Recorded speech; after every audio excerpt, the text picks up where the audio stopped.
श्री स्वामी समर्थ. नमस्कार स्वामी भक्त हो. मी दीप्ती पाटील आपल्या स्वामींच्या चॅनलमध्ये आपणा सर्वांचे हार्दिक स्वामीमय स्वागत करते. आपल्या स्वामींच्या चॅनलला लाईक, शेअर, सबस्क्राईब करायला विसरू नका. आजपासून आपण स्वामींच्या विविध लीला प्रत्येक व्हिडिओमध्ये ऐकणार आहोत. आजच्या स्वामी लीलेचे शीर्षक आहे धनप्राप्ती आणि पुत्रप्राप्ती. अक्कलकोट येथे बसप्पा नावाचा एक तेली स्वामींच्या दर्शनास आला होता. तो तेली वयाने 75 वर्षाचा वृद्ध असून त्याला 3 मुलगे होते. त्याची बायको वारली होती आणि तो अतिशय गरीब होता. रोज पोटभर अन्नही मिळत नसे. सर्व त्रासाला कंटाळून तो आपल्या 3ही मुलांना घेऊन महाराजांकडे द्रव्य मागावे या हेतूने आला होता.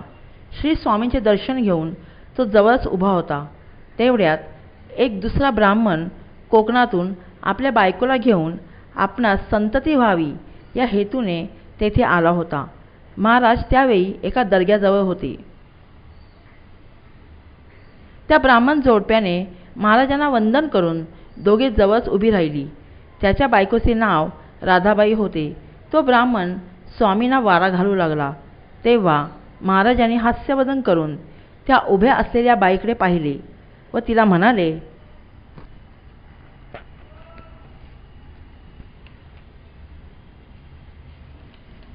लिंबे तिचे पूर्वजन्मीचे नाव होते.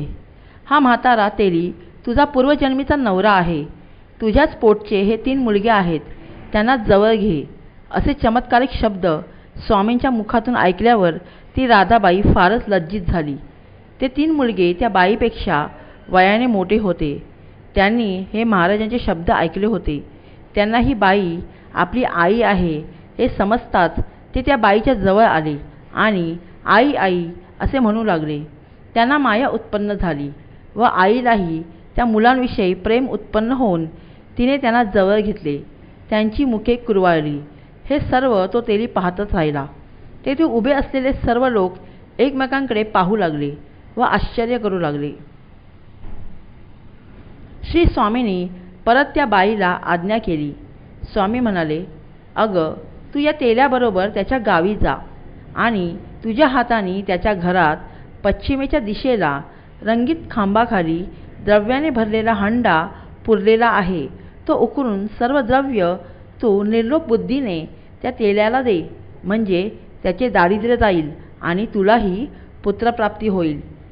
याप्रमाणे समर्थांची आज्ञा होताच ते सर्वजण त्या तेल्याच्या घरी जे अक्कलकोटपासून 24 कोसांवर होते तेथे गेले. त्याच्या घरातील त्या खांब्याखाली उकरून पाहतात तो मोठा द्रव्याचा हंडा त्यांना सापडला. श्री स्वामींच्या आज्ञेप्रमाणे त्या बाईने तो हंडा त्या तेल्याच्या स्वाधीन केला.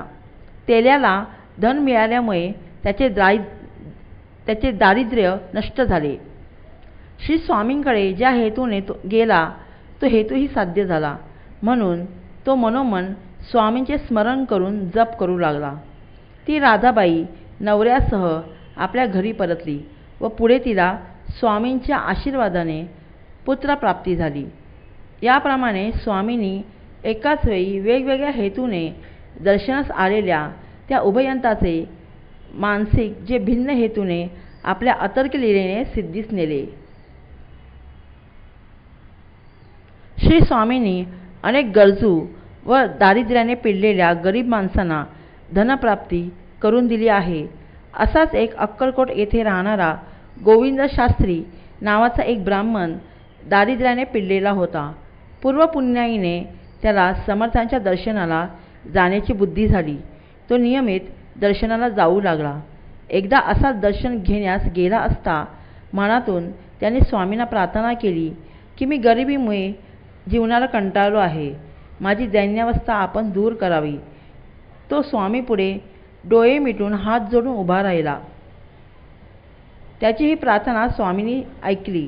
समोरील प्रत्येक माणसाच्या मनातील विचार स्वामी जाणत असत. स्वामींनी त्याला जवळ बोलवले व म्हणाले, तुझ्या परसात एक अश्वाचे झाड आहे. त्याच्या बुडाखाली तू खण. तेथे तुला एक हंडा मिळेल.